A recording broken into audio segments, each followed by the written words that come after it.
ชีร้องไห้ชี crying แม่ไว้ฟิลแบบพายุงี้หรอแล้วก็แบบพายุทะเลอย่างงี้หรอไว้แอบชอบข้างบนวงกลมอ่ะสวยนะไว้ดูไกลๆใหญ่นะนี่อินเนอร์ดีอินเนอร์ is the best นะอุ้ยข้างล่างคืออะไรอ่ะดูเรือล่มหรอพายุเข้าแล้วเรือล่มหรอว้ายเลิศอันนี้เลิศชีแบบว่าชี performance is the best เลยอ่ะยาโซนอ๋ออุ้ยเลิศนะเอาจริงชุดคอนเซ็ปต์ดีเรื่องแบบกูดคอนเซ็ปต์เลยอ่ะจริงค่ะเราเป็นอะไรก็แต่เรารู้ว่าอ๋อชีเล่าเรื่องแบบนี้อะไรอย่างเงี้ยชีวิตทางทะเล Atin yung napanood mga kapolitika yung naging reaksyon ng mga taga-Thailand na mga influencers at mga vloggers dito sa pambato ng Tacloban para sa National Costume Competition nitong mga nakarang araw.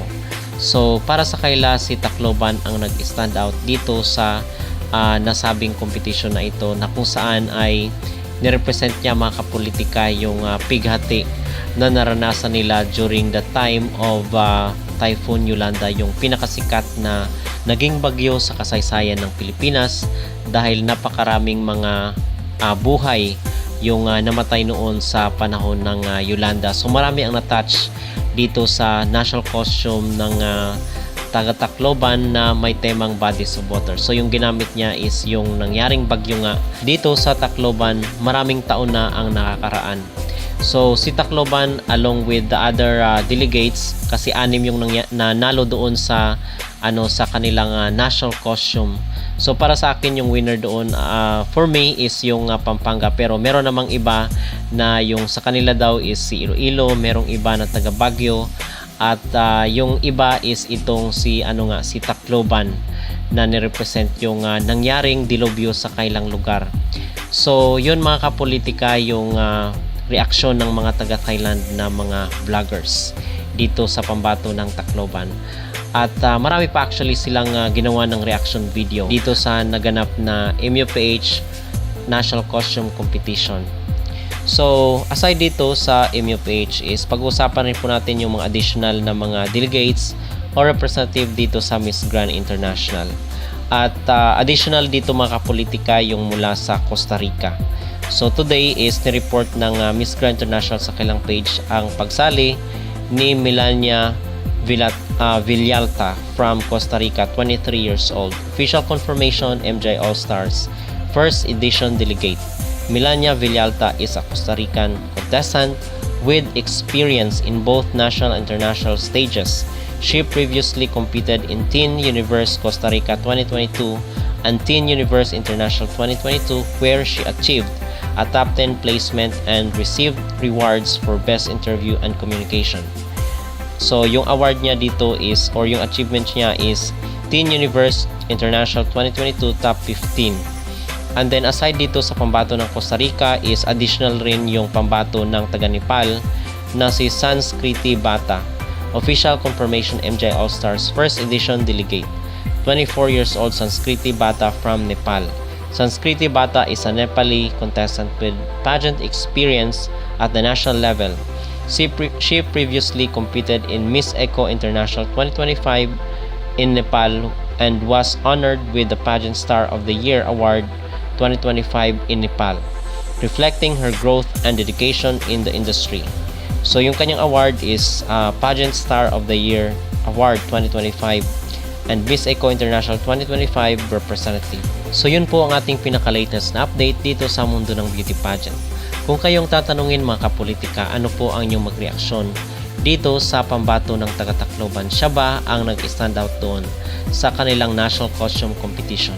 Mag-comment down below at huwag kalimutang mag-like at mag-subscribe na rin kayo para updated kayo sa ating mga latest issue.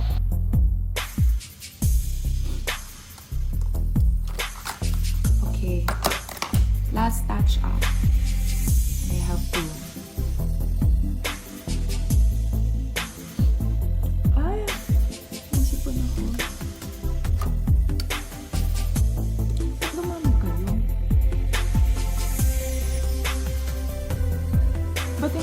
guys ha, mababait ang tao sa Instagram. Hindi kayo nagbabalbali. Keep it up.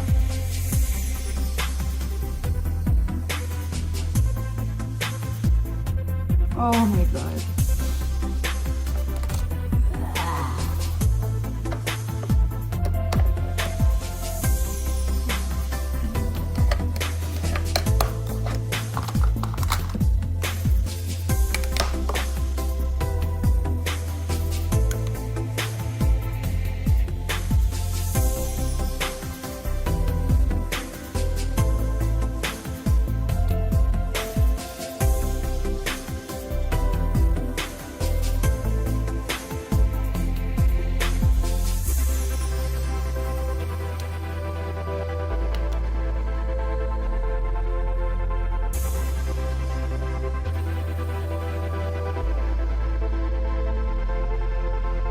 Hindi mo na ako makakausap.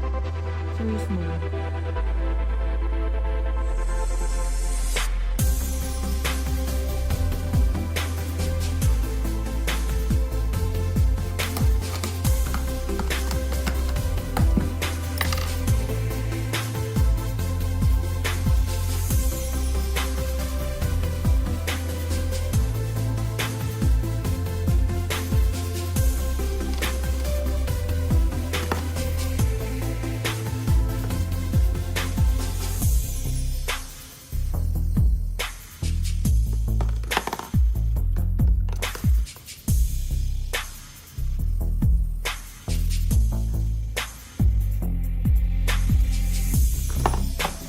Uy.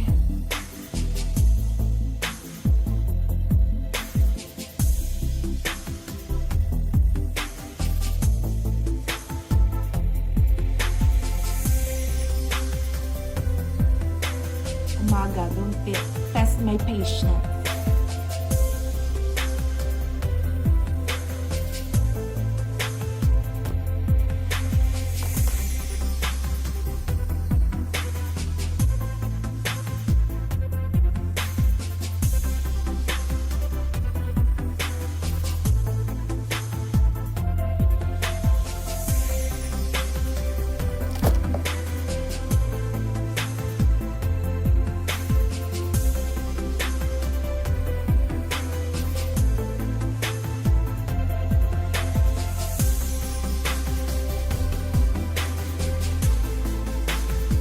Okay, blush on